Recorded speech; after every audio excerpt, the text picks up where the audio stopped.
क्या आपका बच्चा भी बहुत ज़्यादा रोता है? क्या आप भी बहुत ज़्यादा परेशान हैं? तो चलिए जानते हैं बच्चों के रोने के ये 5 कारण। जी हाँ, छोटे बच्चे 0 से लेके 6 मंथ के बच्चे ज़्यादा क्यों रोते हैं, ये जानते हैं इस वीडियो में। Hello everyone and welcome to my channel parents path and kids learn. देखिए, जो छोटे बच्चे होते हैं वो कम्युनिकेट नहीं करना जानते हैं, उन्हें बोलना नहीं आता। तो वो अपनी किसी भी ज़रूरत के लिए, किसी भी डिस्कम्फ़र्ट के लिए या किसी भी चीज़ के लिए आपसे अगर कहना चाहते हैं तो उनके पास सिर्फ़ एकमात्र तरीका है बताने का, और वो है रोना। तो बच्चे अपनी किसी भी ज़रूरत को बताने के लिए रोते हैं ताकि आप कुछ समझ पाएँ और कुछ कर पाएँ उनके लिए। तो चलिए जानते हैं कि क्या-क्या कारण हो सकते हैं। देखिए, पहला कारण है भूख लगना। छोटे बच्चे होते हैं, उनको बहुत जल्दी भूख लग जाता है। आप देखेंगे कि 1.5 से 2 घंटे के बीच में बच्चे रोने लग जाते हैं, उन्हें भूख लग जाता है। तो बच्चे को रेगुलर फीड कराते रहें। उसके बाद है गैस बनना या फिर जी मचलाना। देखिए, जब भी आप बच्चे को दूध पिलाएँ तो डकार ज़रूर दिलाएँ, क्योंकि डकार ना दिलाने से बच्चे को गैस हो जाता है, उनकी बॉडी की मूवमेंट भी नहीं होती है। सो गैस बहुत लाज़मी है, बहुत आम कारण होता है बच्चों के लिए। तो आप उनको ऐसे कंधे पे लें और इस तरीके से हल्की-हल्की थपकी करें, जिससे कि बच्चा जो है वो डकार ले ले और फिर इससे उसको गैस की प्रॉब्लम ज़्यादा नहीं होती है। उसके बाद हम बात कर लेते हैं, देखिए बच्चे जो है, छोटे बच्चे जो होते हैं ना, वो एक ही पोज़ीशन में रहे-रहे थक जाते हैं, उनकी मसल्स थक जाते हैं। तो बच्चे को बॉडी मसाज ज़रूर दें, बच्चे को रेगुलर मसाज दें, ताकि बच्चे का जो है, इससे बच्चे का ग्रोथ भी अच्छा होता है, बोन्स भी स्ट्रॉन्ग होते हैं और बच्चे की जो थकान होती है वो भी दूर होती है, जिसके कारण बच्चे एक अच्छा रिलैक्स नींद ले पाते हैं। उसके बाद बात कर लेते हैं, देखिए, रेगुलर बाथ की। बच्चे को रेगुलर ज़रूर नहलाएँ। देखिए, बच्चे को कई बार इचिंग वगैरह हो रही है या कुछ अंदर से इश्यू हो रहा है या टाइट कपड़ा है जिससे वो कम्फ़र्ट नहीं है, तो फिर भी बच्चा रोएगा। तो आप मेक श्योर करिए कि बच्चे का जो कपड़ा है वो कम्फ़र्टेबल हो, बच्चा डेली बाथ ले रहा है, बच्चा कंफर्टेबल ज़ोन में है।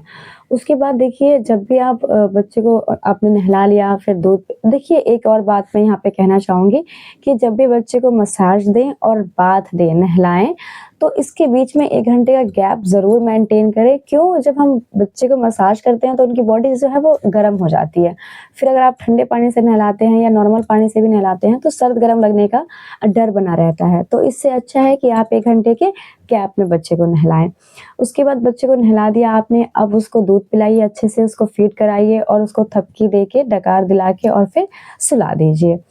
मैक्सिमम बच्चे जो है 2.5 से 3 घंटा सोते हैं, ऐसे में जब बच्चे नहा के फ्रेश हो जाते हैं। उसके बाद आपका जो भी डेली रूटीन काम है, जो भी आपका हाउसहोल्ड वर्क है, आप घर का काम कर सकती हैं। देखिए, जब बच्चे को सुलाएँ तो मैं हमेशा आपको यही सजेस्ट करूँगी कि एक स्टॉल या दुपट्टा या चुन्नी लें, जिसमें बच्चे को थोड़ा रैप कर दें, जिससे बच्चे को जो है थोड़ी गर्माहट मिल सके। होता क्या है, जब बच्चे मम्मा के पेट में होते हैं ना, तो उन्हें एक थैली में रहने की, एक गर्माहट में रहने की हैबिट होती है। जो जब बच्चे बाहर आते हैं तो ज़्यादा खुला-खुला ज़्यादा उन्हें अच्छा नहीं लगता है, या ज़्यादा रोशनी भी उन्हें अच्छी नहीं लगती है। तो मेक श्योर करें कि जब बच्चे को सुला रहे हैं तो ज़्यादा रोशनी ना हो रूम में, ज़्यादा शोर-शराबा या ज़्यादा म्यूज़िक वगैरह ना हो। उसके बाद देखिए, कई बार आपने नोटिस किया होगा, बच्चा सो रहा है, कोई बर्तन गिर गया या कुछ अचानक से शोर हो गया, बच्चे डर जाते हैं। तो मेक श्योर करें कि बच्चा जब सो रहा है तो लाइटिंग नॉर्मल हो, साउंड या रूम का जो भी वो है वो नॉर्मल हो, जो रूम है वो थोड़ा हवादार हो, हवा जो नेचुरल फ्रेश हवा है वो आती-जाती रहे, जिससे कि जो बच्चा है वो एक बेटर स्लीप ले पाए।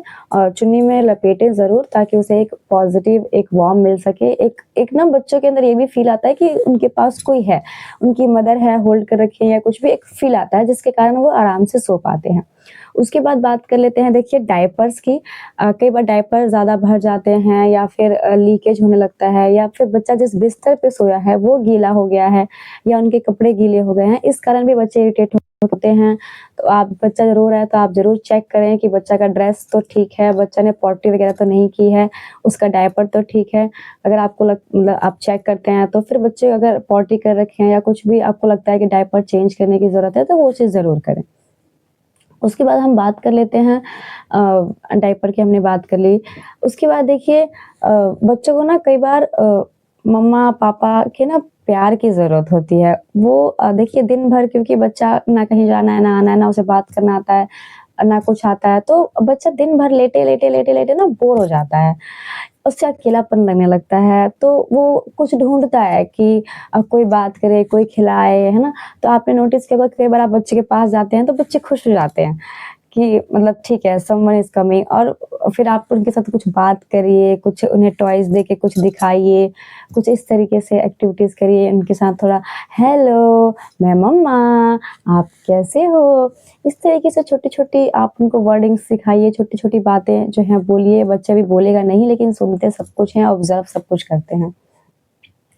उसके बाद देखिए जो मेरा पर्सनल एक्सपीरियंस है वो ये है कि मैं जब भी अपना रात को काम ख़त्म करने के बाद अपने बच्चे को सुलाती थी, तो मैं उसको दूध पिलाती और फिर मैं अपनी गैलरी में उसको इस तरीके से थपकी दिलाती, डकार दिलाती, और फिर जब मैं बिस्तर पे उसको लेके आती तो मैं उसको ऐसे अपने हाथ पे रखती थी। उसका सर जो है इस हाथ पे रखूँगी और फिर उसको इस तरीके से होल्ड, ऐसे-ऐसे, अब जैसे बच्चा यहाँ पे, बच्चे का सर यहाँ पे, और इस तरीके से मैंने उसे होल्ड कर लिया है। होल्ड करने से क्या होता है ना, बच्चों को एक अलग गर्माहट और एक अलग ही पॉज़िटिव मतलब फ़ील आता है कि हाँ, मम्मा है पास में, एक पॉज़िटिव वार्म आता है जिसके कारण ना वो आराम से 3-4 घंटे की नींद लेते हैं। तो ये चीज़ तो मैंने बहुत यूज़ किया है और मैं बहुत कम्फ़र्ट रहती थी। बच्चा मुश्किल से 1 या 2 बार रात को उठा, वो भी आपने फ़ीड कराया और थपकी दिलाया, वो फिर सो जाते हैं। तो मेरे साथ तो ये रहा है कि मैं उसको ऐसे अपने रख के और फिर बिल्कुल क्लोज़ करके और जो है सुलाती थी। तो आप भी इस चीज़ को अपनाएँ और हो सकता है आपको भी मदद मिले इस चीज़ में। तो और देखिए गैस की समस्या में एक ये भी मैं आपको बताना भूल गई। गैस की समस्या में देखिए आप कई बार ये कर सकते हैं कि हल्का गुनगुना पानी लें, हींग लें, उसको मिक्स करें और बच्चे की जो नाभि है उसके चारों तरफ लगाएँ। इससे भी बच्चे को रिलीफ़ मिलती है। ये चीज़ें आप तब करें जब बच्चे को ज़्यादा गैस हो रहा हो या ज़्यादा रो रहा हो। नॉर्मली आप डकार दिलाते हैं तो उससे भी रिलीफ़ हो जाता है। मसाज से भी कई बार बच्चों की जो गैस है वो पास हो जाती है। सो आई होप आपको वीडियो अच्छी लगी हो। वीडियो अच्छी लगे तो प्लीज़ लाइक करें, शेयर करें और हमारे चैनल को सब्सक्राइब करें इसी तरीके की इन्फॉर्मेटिव जानकारी के लिए।